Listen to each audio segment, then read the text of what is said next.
Cool. That way you have a copy of it as well. But so what? Oh, sweet, Bryce, you got a camera. Okay. Yeah.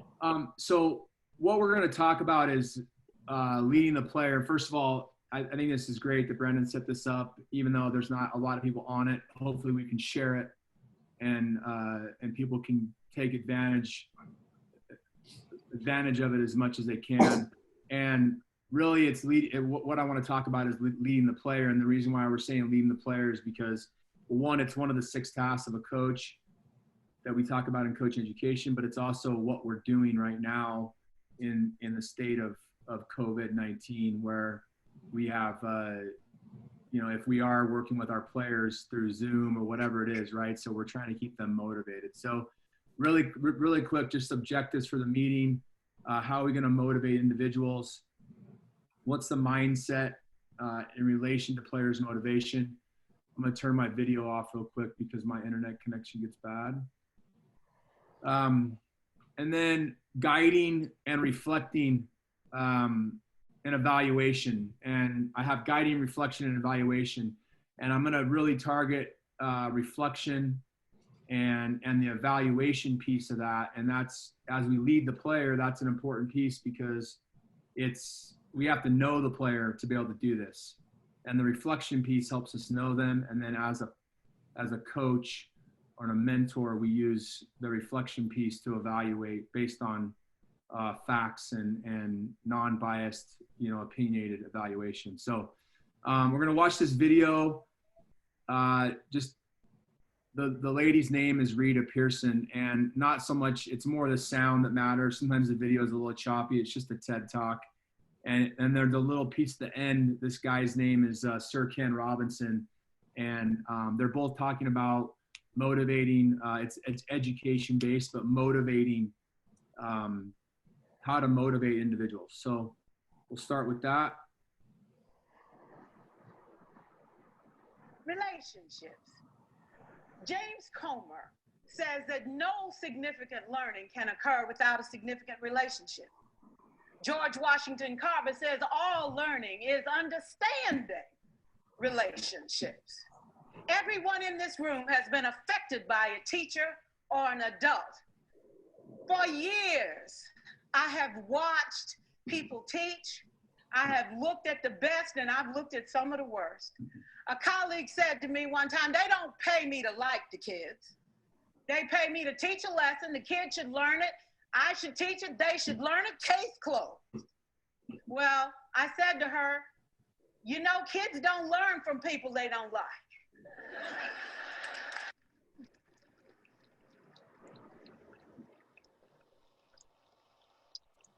She said, that's just a bunch of hooey. And I said to her, well, your year is going to be long and arduous, dear. Needless to say, it was. Some people think that you can either have it in you to build a relationship or you don't. I think Stephen Covey had the right idea. He said you ought to just throw in a few simple things, like seeking first to understand as opposed to being understood.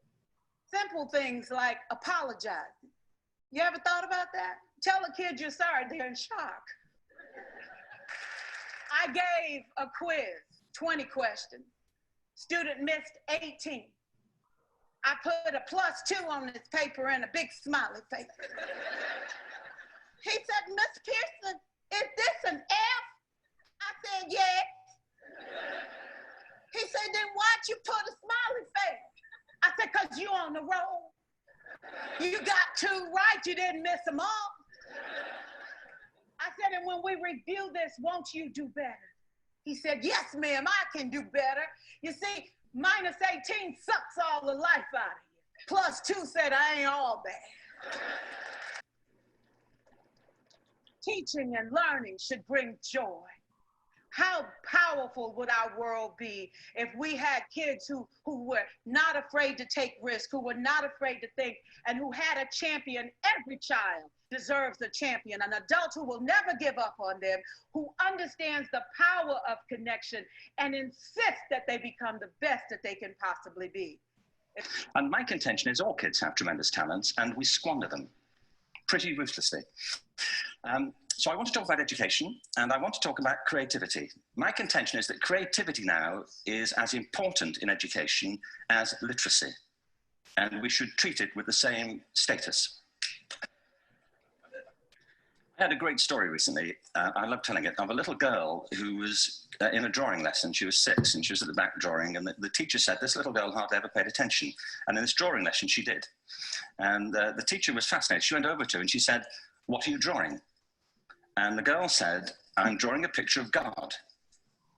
And the teacher said, "But nobody knows what God looks like." And the girl said, "They will in a minute." Because you don't think of Shakespeare being a child, do you? Shakespeare being 7. I never thought of it. I mean, he was 7 at some point. He was in somebody's English class, wasn't he?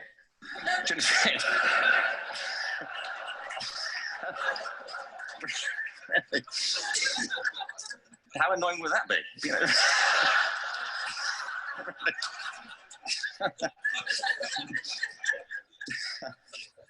Must try harder. Being sent to bed by his dad to Shakespeare. Go to bed now, you know, to William Shakespeare, you know, and put the pencil down, you know, and stop speaking like that. You know, it's confusing everybody. Okay, so two pretty good. If you can check out those TED Talks, I would. The Rita Pearson, and the other one is Sir Ken Robinson. But more importantly, the Rita Pearson one is amazing. It's about 15 minutes long in total, and she's an educator for a long time. I want to say 30 years, 40 years. I don't know what she said, but anyway, so she has a lot of good. Just the story of, you know, how to motivate kids, and you know, the +2, what a positive action that was that she had with that kid, and we have those same interactions with our players. And then the Sir Ken Robinson, you know, that TED Talk, something along the lines of, we're taking the creativity out of schools. And when I think about that, a lot of that is what we're doing in soccer. We take some of the creativity out, and that's where, you know, where we could really see our kids shine if we let them have that creativity. So the question I have for you two, and we can talk about this, is why do kids play soccer? Why are they playing soccer?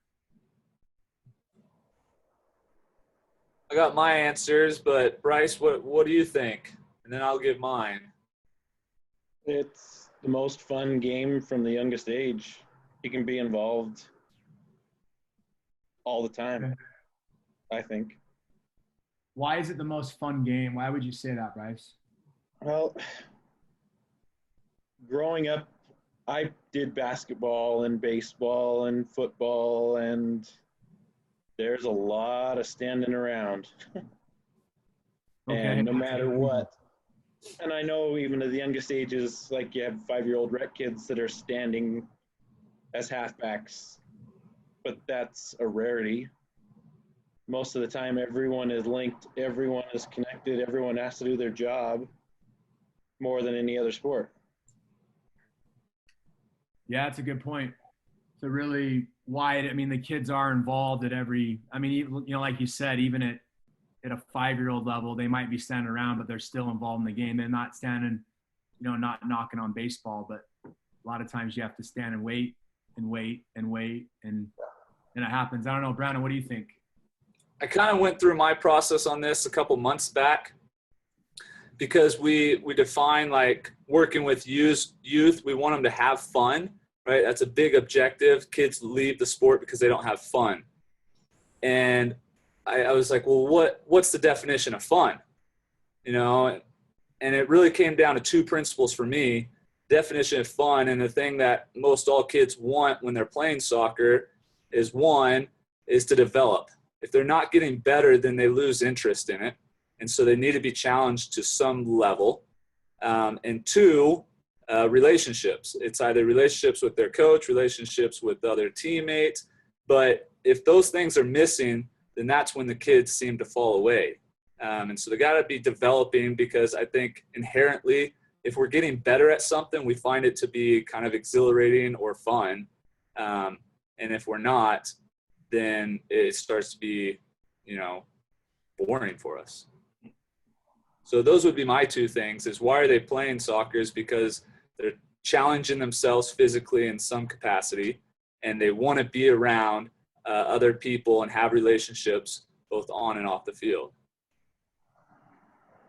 Yeah, I would agree with both of you. I mean, obviously you both kind of said the same thing, but fun, and the studies have shown exactly what Brandon, what you said, and Bryce, you said it. They want to have fun and they want to develop, and how, and I also think that relationship piece is huge too. A lot of times they're playing soccer originally because their friends are, maybe, or they want to be around the neighborhood kids, or maybe their older brother played, or whatever it is, right? So that might be your case, Brandon, but right, so there's all these things here. So then we think about, why did they choose your team, and the two might go hand in hand.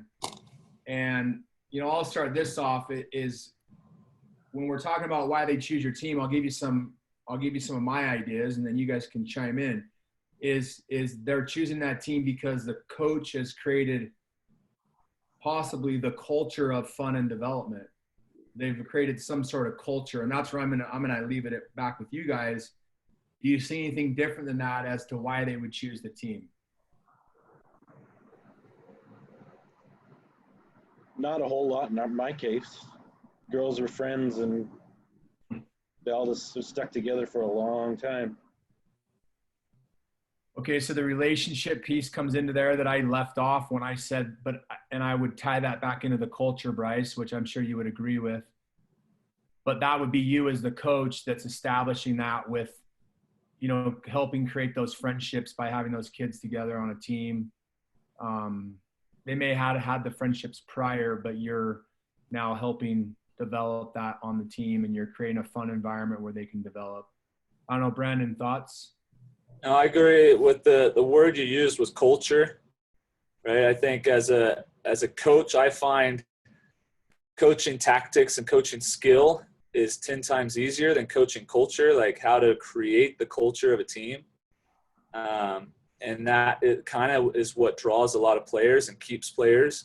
And I think that's a big piece of it that makes people want to be around certain teams.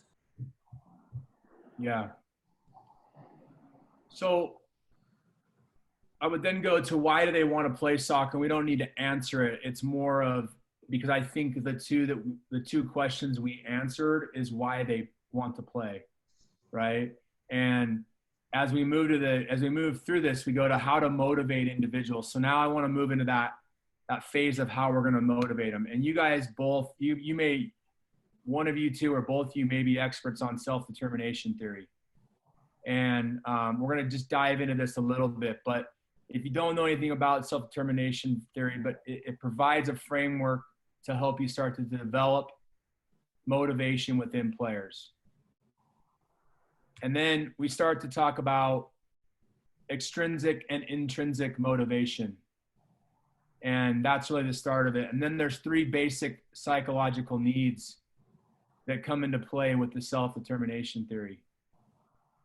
When we talk about extrinsic, they're motivated by external needs, which would be, and I'm asking you guys a question, what's an external need that what would motivate them to play soccer with an extrinsic mindset, per se? Wins, tournament champions, league champions. Okay. Trophies, things of medals, those types of things. Okay, so there has to be the external of they have to win, right? There has to be an end in sight. I don't know, Bryce, do you have any other thoughts on extrinsic?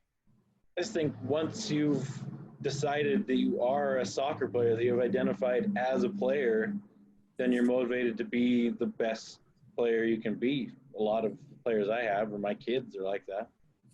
Okay.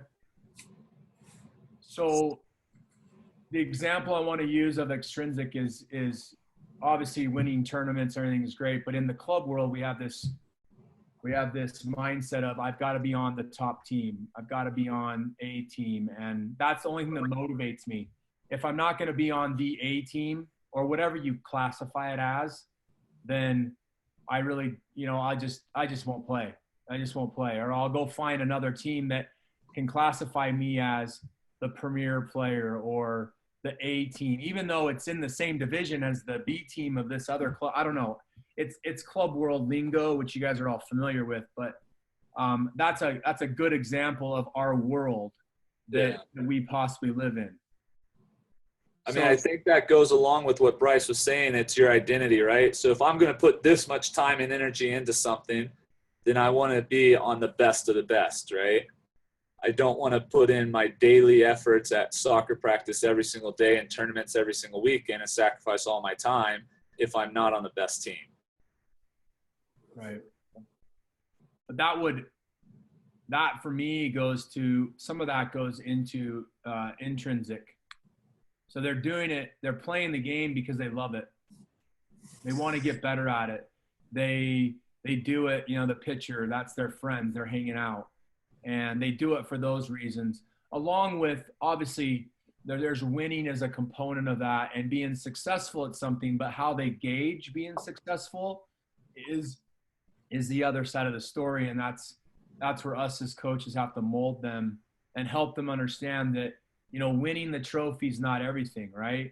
And we all want to coach that intrinsic mindset. It's not mindset, but that intrinsic motivated kid that just wants to be there to get better. I think, Bryce, you were saying that, and Brandon, you said that as well. But that to me is the kid that we're looking to really coach and work with.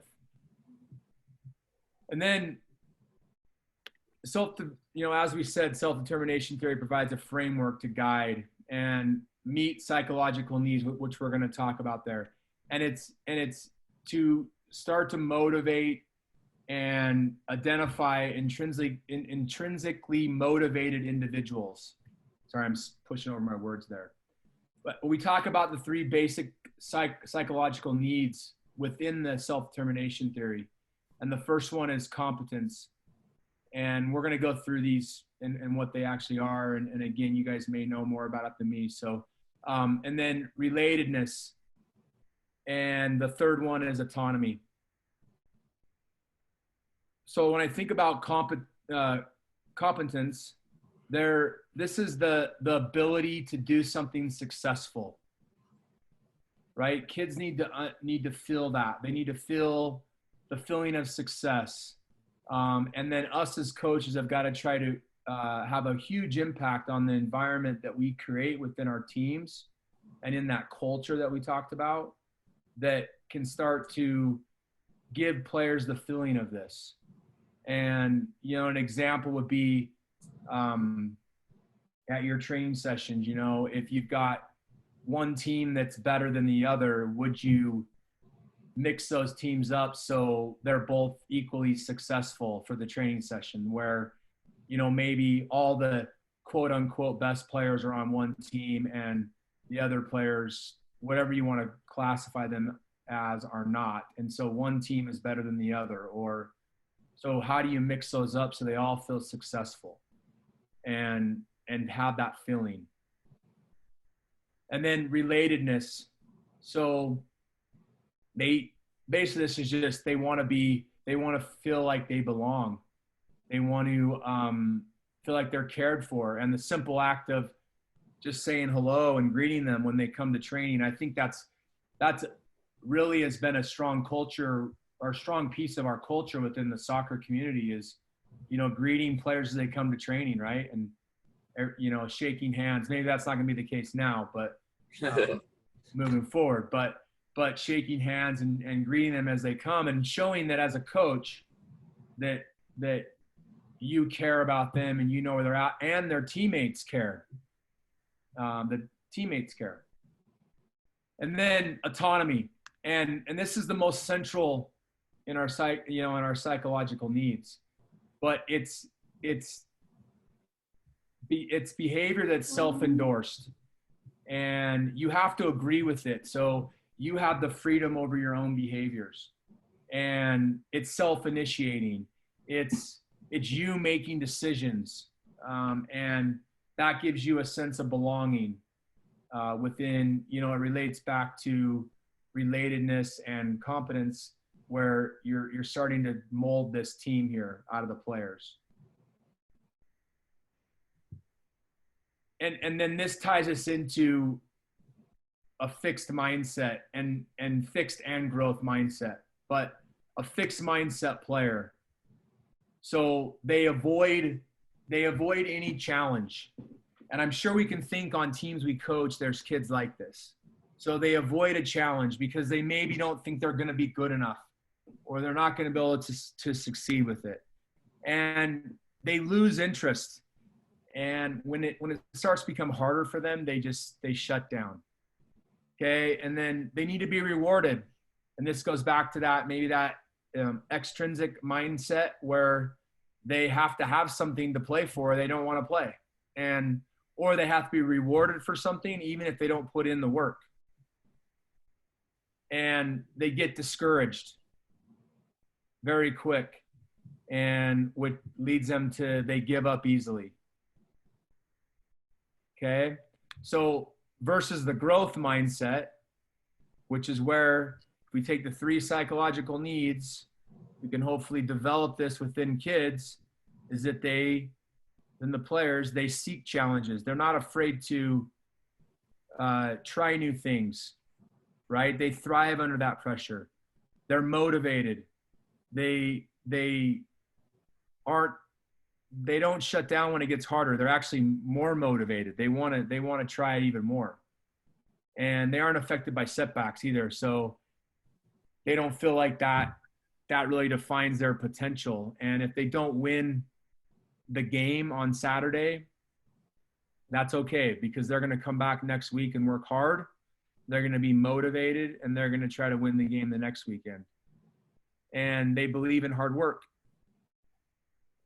And most growth mindset individuals know that talent can only go so far, and there has to be hard work that comes in there. And finally, they love what they do. So this goes back to that culture that, Bryce and Brandon, we've all talked about, is that why are they playing? Well, they love to play. They want to play. So ultimately, it means for us as coaches, the understanding that we can develop our abilities and intelligence within the players. So I'm going to pause there just for a minute and open it up to you guys. I mean, it's a little more intimate, but any thoughts on that? This last quote here, the understanding that we can develop our abilities and intelligence within the players. Yeah. What did you say, Brandon? Oh, just going off of that, the understanding off that final quote. Is that what you're talking about? Yeah.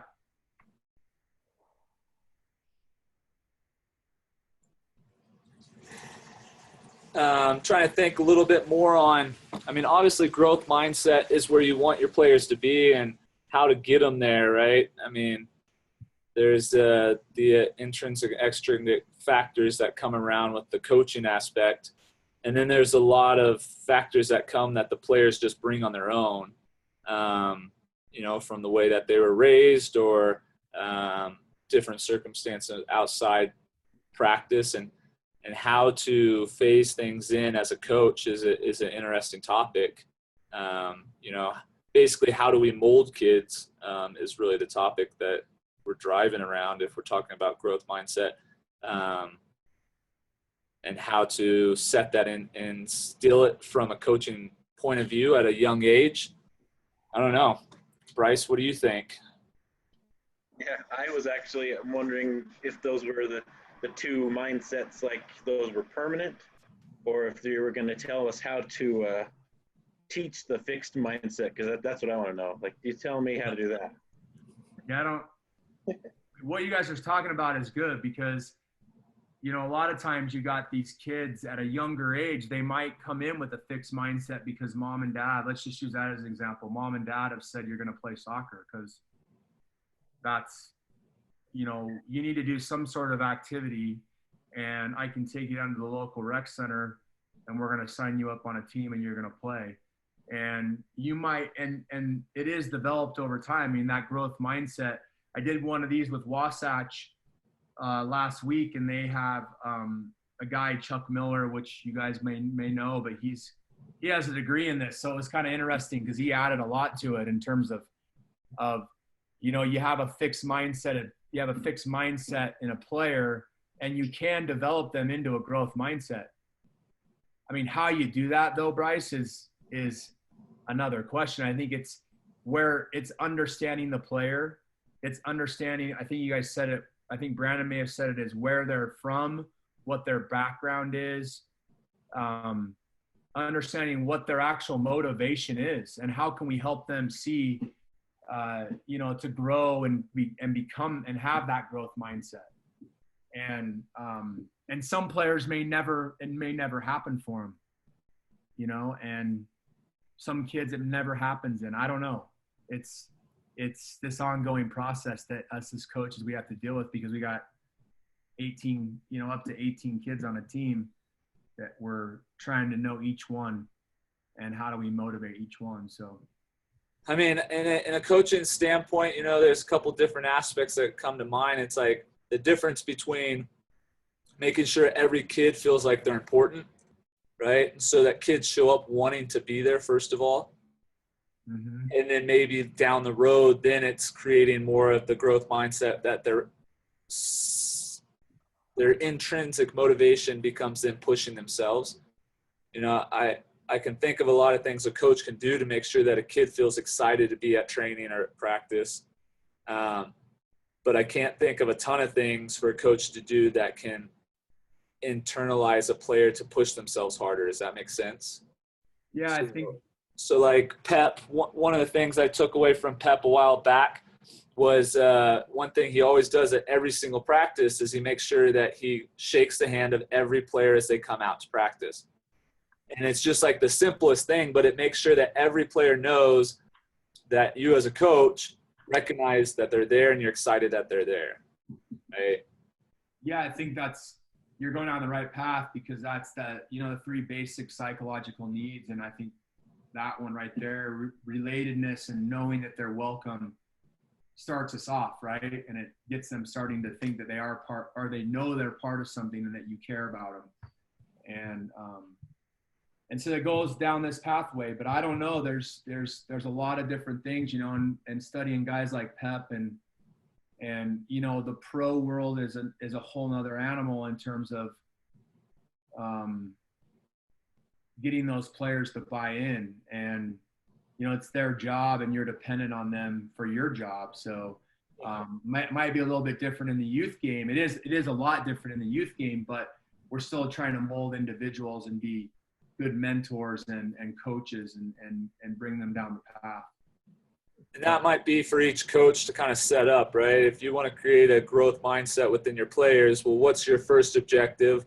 And that's probably not to develop them to be a pro player, right? Pro player or a higher level player might be third, fourth down the list, whereas your first objective is, do I want to develop character in my players? Do I want to develop, team unity? Like, you have to kind of set it up. What are you really trying to achieve as a coach? And obviously winning games, yes, but that's not necessarily like the first thing on your list. Yeah, so that kind of leads us into the next piece of it, where, who is the actual player? And this is us as coaches understanding each one of our players, and how we do that is everybody has a different way of doing it. There's not a right or wrong way of doing it, but understanding each player on our team, and maybe goes back to what we've said about, what's their background, where do they come from, their parents, their friends, who they associate themselves with. So we start to take all this and start to relate back to the player and really figure out who they are.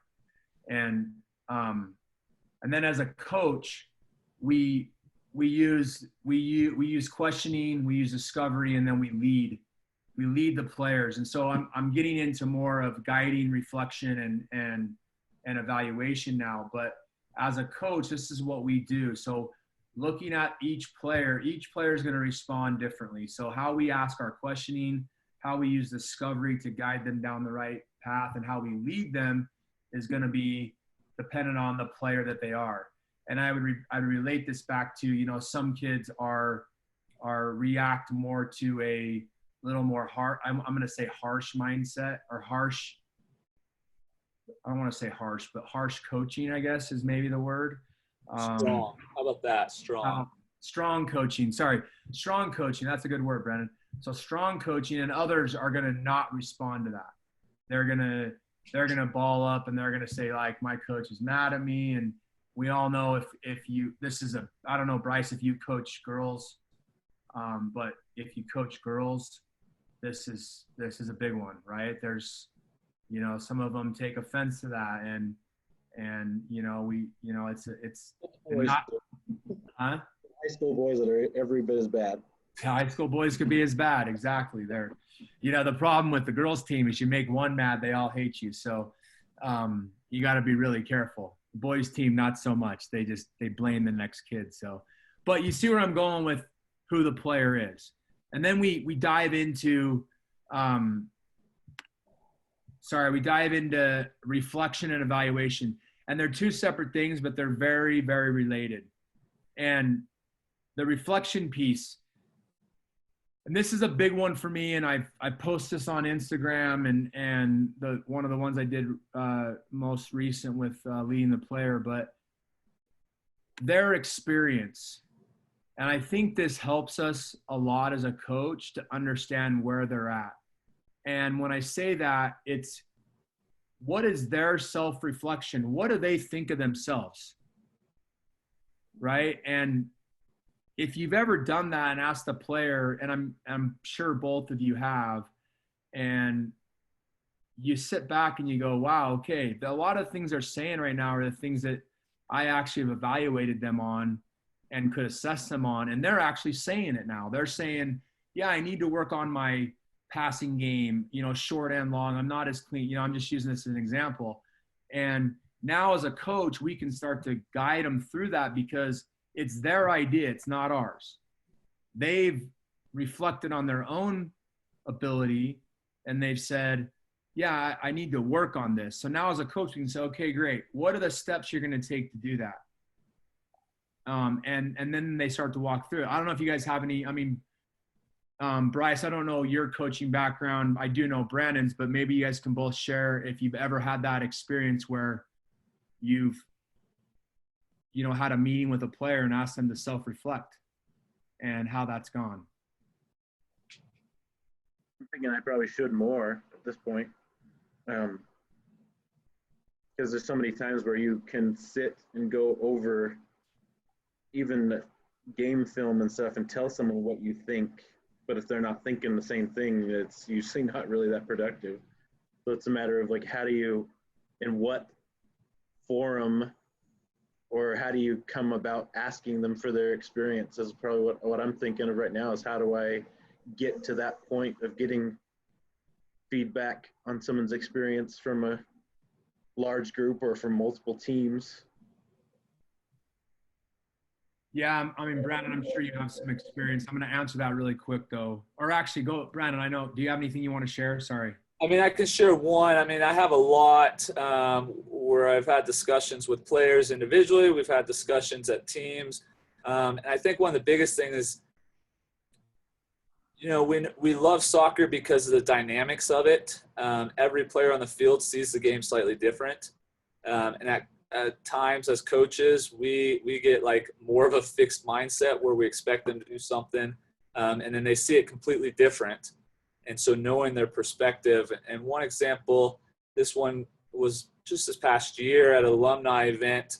One of my past players just came up to me and he was like, you know, you didn't do anything wrong, but I just remember the difference between the first year you became head coach and how controlling you were and how, you know, you had all your new ideas and you're trying to do everything a certain way. And then about 2 years after that, there's so much more freedom given to the players. And I just feel like we had so much more success because of that freedom and ability to kind of express ourselves and how we saw things. And that kind of just really struck me. Like, that's something I noticed and had to adjust as a coach to have like an overall picture, but also give them their ability to reflect on their own personal experiences and bring those to the table. So did you find ways to get to the point that you were going for anyway, just in a different route, or end up in a different place altogether?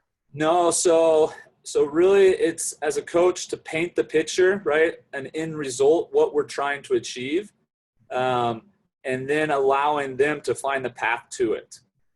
So I think at the beginning, I kind of try to keep them on a certain path. We all committed to a certain end result that we wanted, but players see things, and as a collective group, you kind of sway back and forth or different directions. And in my mind, I try to keep it on the same path when, you know, maybe a leader on the team could have taken it a slightly different direction and found the same result.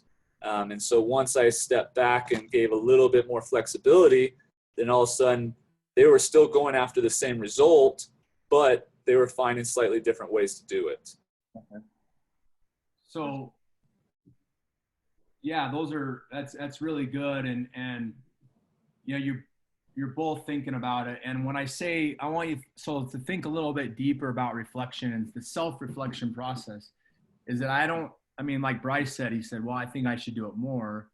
And, you know, we've all been there where we look back and we say, man, we should do that more. And when a player starts to identify what they need to work on, again, I'm going to go back to what I said, is that they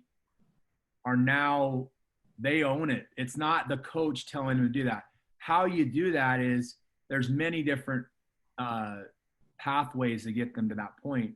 But I think that's Bryce's question is, you know, so how do you know, maybe it's during the season, I don't know what age, you know, depending on the age group and how long you actually have them. But, you know, a good way to gauge this is when you start your team, let's say in the summer, you come up with some sort of questionnaire where they could possibly rank themselves, and they could be ranked on where they fit. And we're going to talk about key qualities, but where they maybe fit in the key qualities as a player on your team. And that's you as a coach that's dictating, okay, to play on our team, you got to be a strong, you know, technical player. You've got to understand tactics. You've got to understand, you know, the physical nature of the game and where that goes. So there's not a right or wrong there. And then you bring that back around at the end, you know, maybe midway through the year. Okay, let's go back through and talk about where we're at now. And that could be in a large group setting if depending on the culture of the team and if they're comfortable around each other, or it's it's small group meetings that you're having with your players. And a good example of this is in Brandon, you know, if you've done college ID camps, I mean, I'm going to use it as an example. And coaching at BYU, I'm sure you get this question all the time, you know, hey coach, what can I do better? Hey, what do I need to do? Right. And the question I always say back to them is it's hard to answer that, because if I tell them what I think they should do, if they think they're already good at that, they're just going to say, this guy doesn't know what he's talking about. So the question back to them is, well, what do you think you need to work on? Or what do you see? I just flip the question on them. And then they go, well, yeah, you know, I wasn't that clean today. Okay, so tell me about why you weren't that clean. Well, you know, I usually play as an outside back, and you guys have me playing as a 9 today, and I'm not used to that. I'm more of a guy with the field in front of me with a lot of space and time and ability to, you know, maybe, you know, run through the thirds instead of just already being an attacking third. And you start to develop this conversation. They're coming up with it, not you. And now you can start to give them your feedback and your evaluation based on facts, which we're going to talk about in a minute, based on their reflection and what they've already said. So now they're developing self-correction. They can start to establish their own goals. And it's not the coach saying, hey, this is what we're going to do. This is what you need to do. As a coach, we need to have that in our back pocket, and that's going to come out. But the player has to come up with that decision. And this also all change depending on what environment you're in. Are you in a performance environment, or are you in a long-term player development pathway model? And depending on the world you're in at that moment, it could be one or the other. And in the youth game, I hope we're in a long-term player development model. Once we get out of the youth game and we're in the college game and whatever else that is, you're in a performance environment where the reflection matters and you're trying to get that out of the kid, but it's almost like you're going to do this because this is what we need to do. And there's, you know, the growth's still there, but it's still there, but it isn't. Okay. So leads us into evaluation. So us making an assessment of the player.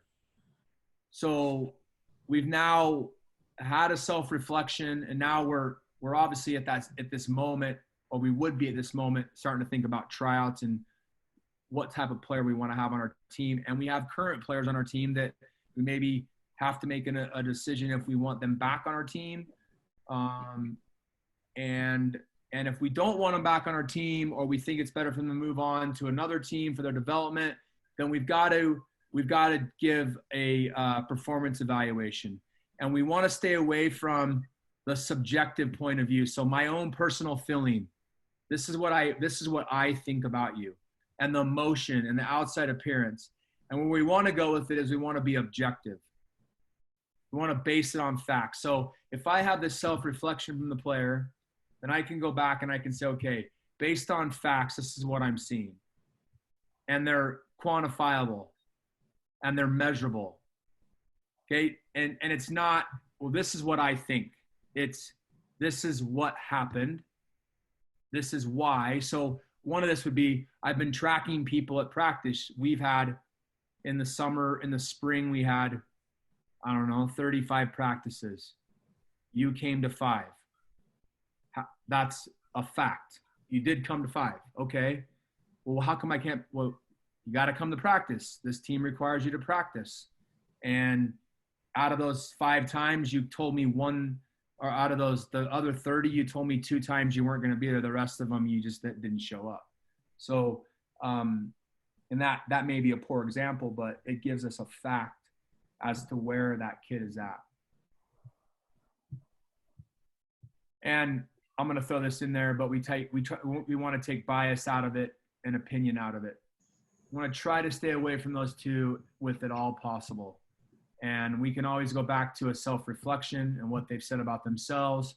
And then us as a coach, and if we have a staff, we've, reviewed facts and measurable and quantifiable information to say, okay, this is what we feel is in the best, not we feel, but this is what's in the best interest of you moving forward. Okay. And then I'm going to talk about benchmarking. And I bring this up in Leading the Player, and we use this when we scout and look for talent and do talent ID. And when I say benchmarking, it's really identifying key qualities in a player and the strengths and the traits. And when I say that, we're benchmarking. So we're looking at a player, let's say in the number 10, and we know that player in our club or on our team is the best player or the best player at the 10. And we can take qualities of that player, we can take strengths of that player, we can take traits, and we can now as a coach, we can now start to compare them to other players that play that position and say, okay, this is the benchmark. And the example that you have in other groups is, a local, which you guys may know, but Zach Booth. So he could be considered, or Jeff Dunsnip, who Brandon, and I don't know if Bryce, you know him, but he's a goalkeeper for Real Salt Lake. And he's also a goalkeeper for our U.S. youth national teams. But he could be considered a benchmark goalkeeper. His qualities at his age are what we're looking for in that position. Zach Booth's another one, who is is a captain for our U15s and is a benchmark player at the 10 or the 8, whatever he's playing that day. But when we look at players, we start to identify that. So it's a little bit different with, I know the structure of your club, and it's not, but some clubs maybe have a full-on identity that they're looking for. And maybe in your organization, the coaches have a little more freedom to decide that within their own teams, but that gives them a benchmark or an idea of what type of players they're looking for. And you can, and we already talked about this, but you can look at them internally or you can look at them externally. So the external one may be the easier one, and we look at, you know, some of the top talent in the world, and we can start to compare. I mean, it's hard to compare youth players to like a Messi, but you can see some qualities there that you may say, yeah, that's what I would want out of a player, you know, in that position.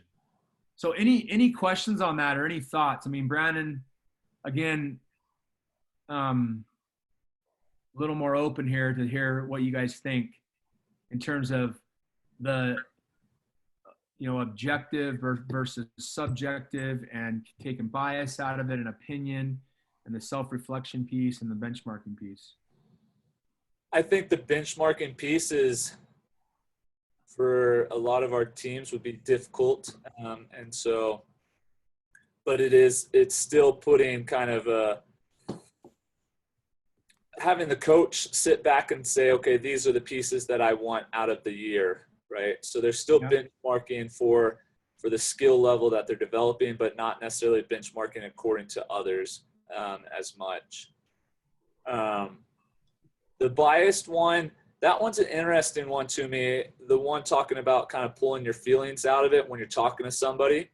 Because even I feel like factual, the thing that I always got whenever I had any issue with any player about like playing time or why am I not playing more, I've had a lot of players present facts. Like, I did this more than the guy playing in front of me. I did this more than the guy playing in front of me. And so I feel like the factual aspect can be like, it's kind of like listening to the news. You hear like complete opposites, but they're still using facts. And so for me, it just feels like as a coach, you see things a certain way, and that's what you're looking for. And you just need to be very clear about, okay, yes, factually you did this very well, but in your position, this is what I've been looking for, and that's what I've expressed to you, and that's what I haven't seen. And I think that comes to a relationship aspect. If you have a good relationship and an open communication with the player, then those types of things can be hammered out throughout the season rather than coming to the end. And they're very aware of it. I don't know. That was just some of the thoughts off the top of my head from some of the stuff we talked about. Yeah, I was thinking a lot of the same thing. It was sometimes facts are changed by your point of view. So, yeah, you may have had a good run, but I didn't want you to make that run. I wanted you to stay in the 6 hole or something like that. It becomes more difficult to have a necessarily cut and dry facts all the time. Yeah, and I think, Brandon, what you're saying about the players, you know, it's interesting because you're absolutely right. They'll come with this information. You're like, scratch your head, like, where did you get that from? Like, yeah. how did you, you know, Bryce, you probably had the same thing where you're like, well, how did you connected 25 and they connected 23? I mean, how'd you keep track of that while you were playing? I mean, so a lot of it goes back to, because my dad's over there keeping tally of it, and he told me. So, I mean, those are facts, right? But where are you getting them from and what's your source? And then I think you're absolutely right. You got to go back and say, okay, based on the qualities that we've established as a team or a club factually, this is what you didn't meet. And yeah, on that day, you may have connected more passes than Johnny. But overall, this is what we saw as a staff. This is what I saw as a coach. And trying to sort of, it's not an easy process for any, you know, by any lack of words. It's not easy. It's a tough process. So For sure. And you then have those conversations with kids, because you can't always identify exactly what you want. You're like, okay, he's a winger. Our objective today is to get 5 crosses off in the first half. And little Johnny comes off, coach, I got 5 crosses, and not a single one of them went anywhere near the 6, right? It was like out of bounds on 2 or outside the far post and didn't connect with anybody. And so he's checking off boxes and he's doing exactly what he's told because he thinks that's what his coach wants, and he's not hitting the mark at all. So kind of comes back to that communication piece of, okay, that half was good, you got 5 off. Now this half, I need 3 that land in this spot or connect with the player. Or it even opens the door to ask them why it wasn't effective. Yeah, for sure, right? Yeah, there's that reflection piece. You can ask them to tell you. And now you're, Bryce, that's a good point, because now that goes back to that guiding and leading and letting them discover, because that's the only way they're going to learn it, right? Is they have to actually realize in their head, well, okay, yeah, you're right. Because I didn't, whatever their reflection is on it, that's going to drive deeper than you telling them, this is why you didn't do it. Right. This is why you didn't do it. So that's good. And then I'm going to end, this is the last slide, but the 6 key qualities of a U.S. Youth National Team player. And it's not just a U.S. Youth National Team player. And I threw this in there. It was a pretty good looking visual, but we use these 6 tasks, or 6 qualities, 6 qualities of a player all the way down into grassroots and all the way up into, and in terms of coach education, all the way up through our pro license. So in terms of U.S. soccer, but so we've established these 6 key qualities. And so I threw this in there because I think it's important as a team, as a club, as an organization, you've identified, what are the qualities of the players that you're looking for? And then this is going to, if we go backwards with it, this is going to help you with that evaluation piece and their self-reflection, because they understand what you're looking for now, so they can reflect, okay, what is my actual game understanding and decision making? And there could be a long list of boxes to check that you could, as a team or a club, could put as what you want in terms of game understanding, decision making. And now they're looking at, they're going, okay, yeah, I've got to be able to read space to run into, or understand the tactical advantages of, numbers up in the flank or whatever it is, right? So now they are understanding, okay, yeah, these are moments that I can really build from. And they're all equally important. There's not one that's going to outweigh the other one, although we do talk about 2 main ones, and the 2 main ones are game understanding, decision making, and responsible. And obviously we want the kids to be tactically understand the game, and then responsible. Can they be responsible for their own development?